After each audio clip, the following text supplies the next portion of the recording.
মধ্যপ্রাচ্যে বিস্ফোরণের শব্দে কেঁপে উঠছে মরুভূমি, আর বিশ্বজুড়ে বাড়ছে উৎকণ্ঠা।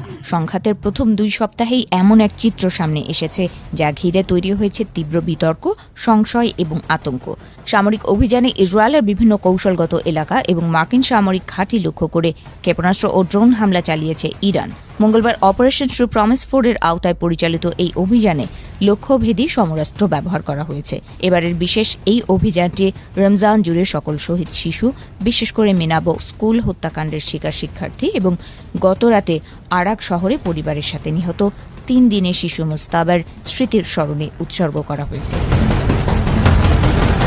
আইআরজিসি জানিয়েছে এই বিশাল অভিযানে তারা 2 টন ওজনের ওয়ারহেড সমৃদ্ধ খোররামশার ক্ষেপণাস্ত্র, বহুমুখী ওয়ারহেড যুক্ত কাদের এবং অত্যাধুনিক ফাত্তাহ ও খেইবার শেকান ক্ষেপণাস্ত্র ব্যবহার করেছে।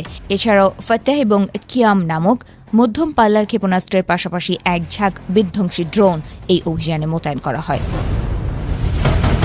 হামলার মূল লক্ষ্যবস্তু ছিল ইসরায়েলি ভূখণ্ডের উত্তরাঞ্চল ও মধ্যাঞ্চলের নাহারিয়া, বেত শেমেশ, তেল আবিব এবং পশ্চিম কুদস সহ বিভিন্ন গুরুত্বপূর্ণ সামরিক স্থাপনা।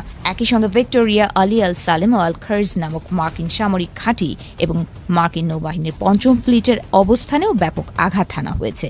ইরানের এই প্রবল পাল্টাপাল্টি হামলার ফলে অধিকৃত অঞ্চলগুলোতে চরম আতঙ্ক ছড়িয়ে পড়ে। তেল আবিব, আশদোদ এবং বাতিয়াম সহ প্রায় 136টি স্থানে অবিরাম সতর্ক সংকেত বা সাইরেন বাজতে থাকে। জনতাত্ত্বিক হিসাব অনুযায়ী এই ক্ষেপণাস্ত্র বৃষ্টির হাত থেকে বাঁচতে প্রায় 43,30,000 মানুষ ভূগর্ভস্থ আশ্রয়কেন্দ্রে পালিয়ে যেতে বাধ্য হয়। ইরানের দাবি, চলমান সংঘাতে মার্কিন সামরিক বাহিনী নজিরবিহীন ক্ষয়ক্ষতির সম্মুখীন হয়েছে।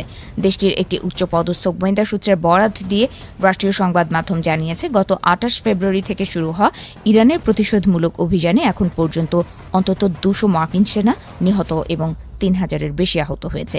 প্রতিবেদন অনুযায়ী এই সংঘর্ষে শুধু জনবল নয়, বড় ধরনের ক্ষতি হয়েছে সামরিক সরঞ্জামেও। দাবি করা হয়েছে, গত 7 দিনে যুক্তরাষ্ট্রের 153টি মিসাইল লঞ্চ প্ল্যাটফর্ম এবং 23টি প্যাট্রিয়ট মিসাইল সিস্টেম সম্পূর্ণ ধ্বংস হয়ে গেছে। এছাড়া 37টি যুদ্ধ বিমান ও হেলিকপ্টার ভূপাতিত হয়েছে বলেও উল্লেখ করা হয়। আরও উদ্বেগজনক তথ্য হিসেবে বলা হয়েছে, এ অঞ্চলে মোতায়েনকৃত মার্কিন অস্ত্র ভাণ্ডারের প্রায় 43% ইতোমধ্যে ধ্বংস বা অকার্যকর হয়ে পড়েছে। ইরানি সূত্র আরও দাবি করেছে, যুক্তরাষ্ট্র ও ইসরায়েলের আকাশ প্রতিরক্ষা ব্যবস্থার মজুদ এখন আশঙ্কাজনকভাবে কমে গেছে। ফলে যুদ্ধ দীর্ঘায়িত হলে পরিস্থিতি আরও জটিল হয়ে উঠতে পারে বলে আশঙ্কা করা হচ্ছে। তবে এই দাবিগুলোর সত্যতা স্বাধীনভাবে যাচাই করা সম্ভব হয়নি।